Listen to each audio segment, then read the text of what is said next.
صراط الذين أنعمت عليهم غير المغضوب عليهم ولا الضالين آمين.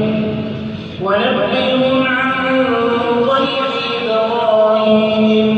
إذ دخلوا عليه فقالوا سلاما قال إنا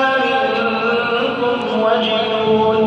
قالوا لا توجل إنا نبشرك بغلام عليم قال أبشرتموني على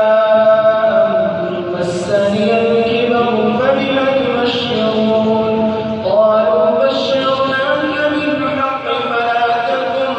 من القانطين قال ومن يقنط من رحمة ربه إلا الضالون قال فما خطبكم أيها المرسلون قالوا إنا أرسلنا إلى قوم مجرمين إلا آل لوط إنا لمنجوهم أجمعين إلا امرأته قدرنا إنها لمن الغابرين فلما جاء آل لوط المرسلون قال إنكم قوم منكرون قالوا بل جئناك بما كانوا فيه يمترون وأتيناك بالحق وإنا لصادقون فأسر بأهلك بقطع من الليل واتبع أدبارهم ولا يلتفت منكم أحد وامضوا حيث تؤمرون وقضينا إليه ذلك الأمر أن دابر هؤلاء مقطوع مصبحين وجاء أهل المدينة يستبشرون قال إن هؤلاء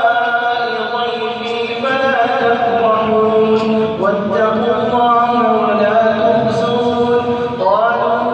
أولم ننهك عن العالمين قال هؤلاء بناتي إن كنتم فاعلين لعمرك إنهم لفي سكرتهم يعمهون فأخذتهم الصيحة مشرقين فجعلنا عاليها سافلها وأمطرنا عليهم حجارة من سجيل فجعلنا عاليها سافلها وأمطرنا عليهم حجارة من سجيل إن في ذلك لآيات للمتوسمين وإنها لبسبيل مقيم إن في ذلك لآية للمؤمنين وإن كان أصحاب الأيكة لظالمين فانتقمنا منهم وإنهما لبإمام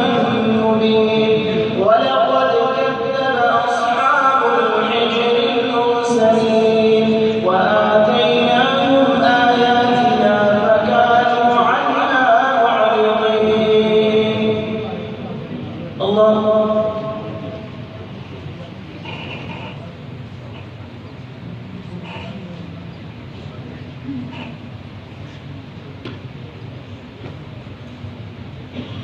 سمع الله